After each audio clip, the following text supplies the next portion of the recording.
ఏ రకంగా ముందుకు వెళ్ళాలి అని దిశానిర్దేశం చేయడానికి మేము సమీక్షలు నిర్వహించుకుంటున్నాం. అందులో భాగంగా ఈరోజు వరంగల్ లోకసభ సమీక్షా సమావేశం జరిగింది. వరంగల్ లోకసభ పరిధిలోని 7 అసెంబ్లీ సెగ్మెంట్లకు సంబంధించిన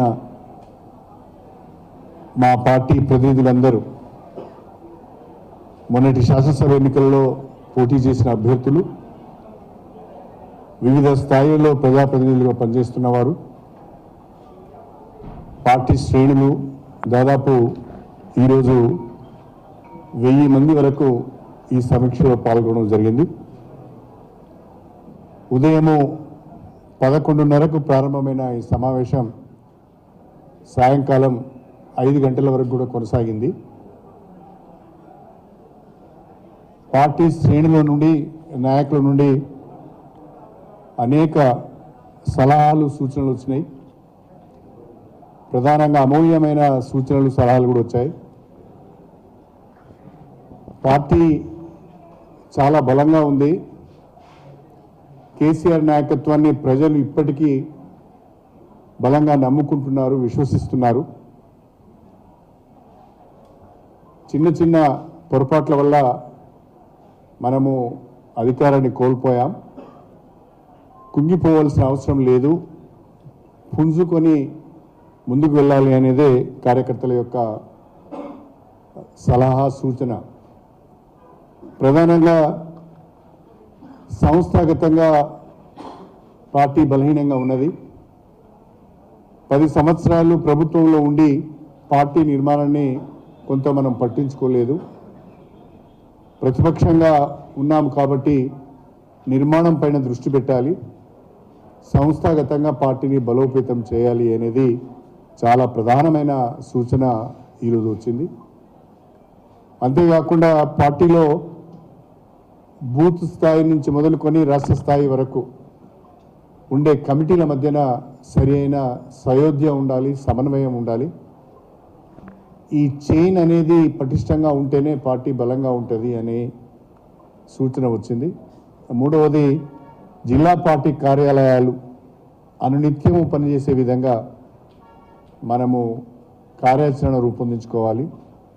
జిల్లా పార్టీలను పటిష్టం చేయాలి, జిల్లా పార్టీ శాఖలను పటిష్టం చేయాలి, మండల పార్టీ శాఖలను పటిష్టం చేయాలి.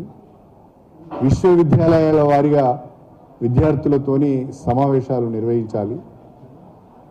ఎక్కడైతే పొరపాటు జరిగిందో ఆ పొరపాటు సరిదిద్దుకునే విధంగా ముందుకు వెళ్ళాలి అని కార్యకర్తలు సలహాలు ఇవ్వడం జరిగింది. దానిపైన మా పార్టీ వర్కింగ్ ప్రెసిడెంట్ గారు కూడా చాలా సానుకూలంగా స్పందించారు. ఇక నుంచి పార్టీ నిర్మాణం పైన దృష్టి పెడతాం. కార్యకర్తలందరినీ కూడా, నాయకులను, కార్యకర్తలను గుర్తించడం జరుగుతుంది. జిల్లా పార్టీ కార్యాలయాలు కూడా ఇక నుంచి పటిష్టంగా పనిచేస్తాయని చెప్పి కూడా వారు విశ్వాసాన్ని కార్యకర్తలకు ఇచ్చారు. అదేవిధంగా రేపు జరగబోయే లోక్సభ ఎన్నికలలో వరంగల్ పార్లమెంటు నియోజకవర్గం పైన కేసీఆర్ నాయకత్వంలో గులాబీ జెండాను ఎగరవేస్తామనే ఒక నమ్మకాన్ని కూడా కార్యకర్తలు పార్టీకి ఇవ్వడం జరిగింది. చాలా ఉత్సాహంగా ఈనాటి సమీక్షలో పాల్గొన్న ప్రతి ఒక్కరు కూడా చాలా ఉత్సాహంగా పాల్గొన్నారు. ఇంకేమాత్రం కూడా ఆలస్యం చేయకుండా కాంగ్రెస్ ప్రభుత్వము చేస్తున్న ప్రజా వ్యతిరేక కార్యక్రమాలను, గత ప్రభుత్వము అమలు చేసిన సంక్షేమ అభివృద్ధి కార్యక్రమాలను రద్దు చేసే ప్రక్రియను, వాళ్ళ తప్పుడు నిర్ణయాలను ఎప్పటికప్పుడు ఎండగట్టాలి. లేకుంటే ప్రజల్లోకి సరైన సమాచారం వెళ్ళకపోతే నష్టం జరుగుతుంది. 100 రోజులలో మేము 6 గ్యారంటీలను అమలు చేస్తామని వాళ్ళు ప్రకటించారు.